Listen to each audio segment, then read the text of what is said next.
जय श्री राधे भक्तों। गरुड़ पुराण के सारोद्धार के अंतर्गत 10वें अध्याय तक की कथा हम सुन चुके हैं, जिनकी लिंक्स आपको डिस्क्रिप्शन में दी गई हैं। आप जाकर के वहां पर देख सकते हैं। आज हम आपके लिए यहाँ पर लेकर आए हैं 11वां अध्याय, जो है दशगात्र विधान। तो चलिए शुरू करते हैं। गरुड़ जी बोले, हे केशव, आप दशगात्र की विधि के संबंध में बताइए। इसे करने से कौन सा पुण्य प्राप्त होता है और पुत्र के अभाव में इसे किसे करना चाहिए? श्री भगवान बोले, हे ताक्ष, अब मैं दशगात्र विधि को तुमसे कहता हूँ, जिसको करने से सतपुत्र पितृ ऋण से मुक्त हो जाते हैं। पुत्र पिता के मरने पर शोक का परित्याग करके धैर्य धारण करके सात्विक भाव से समन्वित होकर पिता का पिंडदान आदि कर्म करें। उसे अश्रुपात नहीं करना चाहिए, क्योंकि बांधवों के द्वारा किए गए अश्रुपात और श्लेष्मपात को विवश होकर पिता रूपी प्रेत पान करता है। इसलिए उस समय निरर्थक शोक करके रोना नहीं चाहिए। यदि मनुष्य हजारों वर्ष रात दिन शोक करता रहे तो भी मृत प्राणी कहीं दिखाई नहीं पड़ सकता। जिसकी उत्पत्ति हुई है उसकी मृत्यु भी सुनिश्चित है, और जिसकी मृत्यु हुई है उसका जन्म भी निश्चित है। इसलिए बुद्धिमान को इस अवश्यम भावी जन्म मृत्यु के विषय में शोक नहीं करना चाहिए। ऐसा कोई दैवी अथवा मानवीय उपाय नहीं है जिसके द्वारा मृत्यु को प्राप्त हुआ व्यक्ति पुनः यहाँ वापस आ सके। अवश्यम भावी भावों का प्रतिकार यदि संभव होता तो नल, राम और युधिष्ठिर महाराज आदि दुख ना पाते। इस जगत में सदा के लिए किसी का किसी भी व्यक्ति के साथ रहना संभव नहीं है। जब अपने शरीर के साथ भी जीवात्मा का सर्वकालिक संबंध संभव नहीं, तो फिर अन्य जनों के आत्यांतिक सहवास की तो बात ही क्या।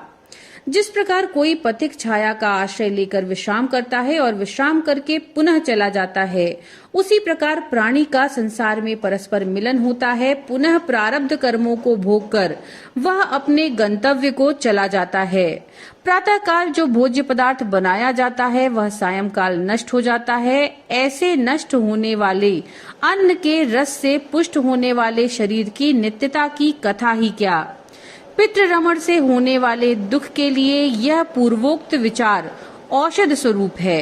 अतः इसका सम्यक चिंतन करके अज्ञान से होने वाले शोक का परित्याग कर पुत्र को अपने पिता की क्रिया करनी चाहिए। पुत्र के अभाव में पत्नी को, पत्नी के अभाव में सहोदर भाई को तथा सहोदर भाई के अभाव में ब्राह्मण की क्रिया उसके शिष्य को अथवा किसी सपिंडी व्यक्ति को करनी चाहिए। हे गरुड़, पुत्रहीन व्यक्ति के मरने पर उसके बड़े अथवा छोटे भाई के पुत्रों या पौत्रों के द्वारा दशगात्र आदि कार्य कराने चाहिए। एक पिता से उत्पन्न होने वाले भाइयों में यदि एक भी पुत्रवान हो तो उसी पुत्र से सभी भाई पुत्रवान हो जाते हैं, ऐसा मनुजी ने कहा है। यदि एक पुरुष की बहुत सी पत्नियों में से कोई एक पुत्रवती हो जाए तो उस एक ही पुत्र से वे सभी पुत्रवती हो जाती हैं। सभी भाई पुत्रहीन हो तो उनका मित्र पिंडदान करे, अथवा सभी के अभाव में पुरोहित को ही क्रिया करनी चाहिए। क्रिया का लोप नहीं करना चाहिए। यदि कोई स्त्री अथवा पुरुष अपने इष्ट मित्र की और्ध्वदेही क्रिया करता है तो अनाथ प्रेत का संस्कार करने से उसे कोटि यज्ञ फल प्राप्त होता है। हे खग, पिता का दशगात्रादि कर्म पुत्र को करना चाहिए, किंतु यदि ज्येष्ठ पुत्र की मृत्यु हो जाए तो अति स्नेह होने पर भी पिता उसकी दशगात्र क्रिया ना करे। बहुत से पुत्रों के रहने पर भी दशगात्र, सुपिंडन तथा अन्य षोडश श्राद्ध एक ही पुत्र को करना चाहिए।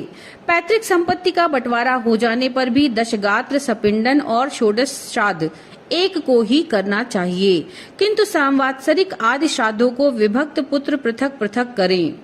इसलिए ज्येष्ठ पुत्र को एक समय भोजन, भूमि पर शयन तथा ब्रह्मचर्य धारण करके पवित्र होकर भक्तिभाव से दशगात्र और श्राद्ध विधान करनी चाहिए। पृथ्वी की 7 बार परिक्रमा करने से जो फल प्राप्त होता है वही फल माता पिता की क्रिया करने से पुत्र को प्राप्त होता है। दशगात्र से लेकर वार्षिक श्राद्ध पर्यंत पिता की श्राद्ध क्रिया करने वाला पुत्र गया श्राद्ध का फल प्राप्त करता है। कूप, तालाब, बगीचा, तीर्थ अथवा देवालय के प्रांगण में जाकर मध्याह्न काल में बिना मंत्र के स्नान करना चाहिए। पवित्र हुए वृक्ष के मूल में दक्षिणाभिमुख होकर वेदी बनाएं, उसे गोबर से लीपें। उस वेदी में पत्ते पर कुश से बने हुए दर्भमय ब्राह्मण को स्थापित करके पद्मादि से उनका पूजन करें और अतसी पुष्प संकाशम इत्यादि मंत्रों से प्रणाम करें। इसके पश्चात उसके आगे पिंड प्रदान करने के लिए कुश का आसन रखकर उसके ऊपर नाम गोत्र का उच्चारण करते हुए पके हुए चावल अथवा जौ की पीठी आटे से बने हुए पिंड को प्रदान करें। उशीर यानी खस, चंदन और भृंगराज का पुष्प निवेदित करें।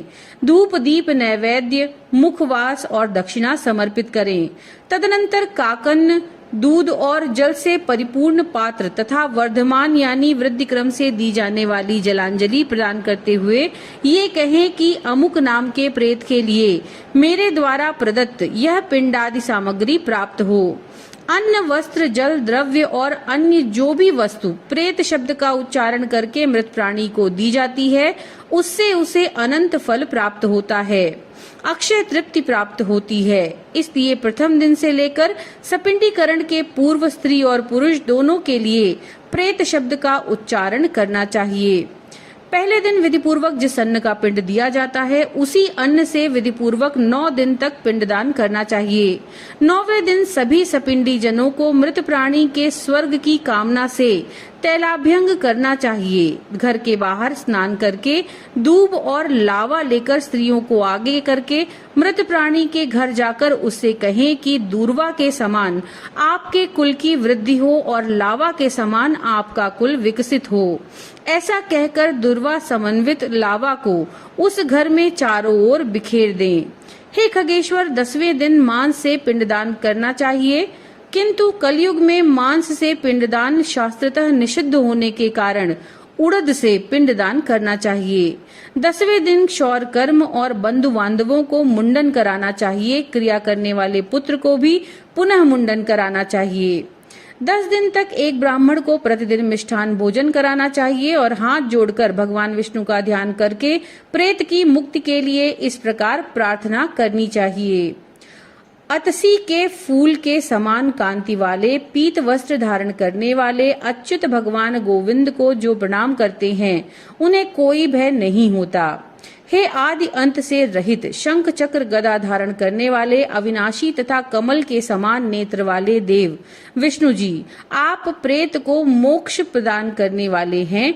इस प्रकार प्रतिदिन श्राद्ध के अंत में यह प्रार्थना मंत्र पढ़ना चाहिए।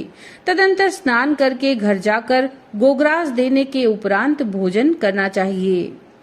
इस प्रकार गरुड़ पुराण के अंतर्गत सारोद्धार में दशगात्र विधि निरूपण नामक 11वां अध्याय पूर्ण हुआ। नमो नारायण।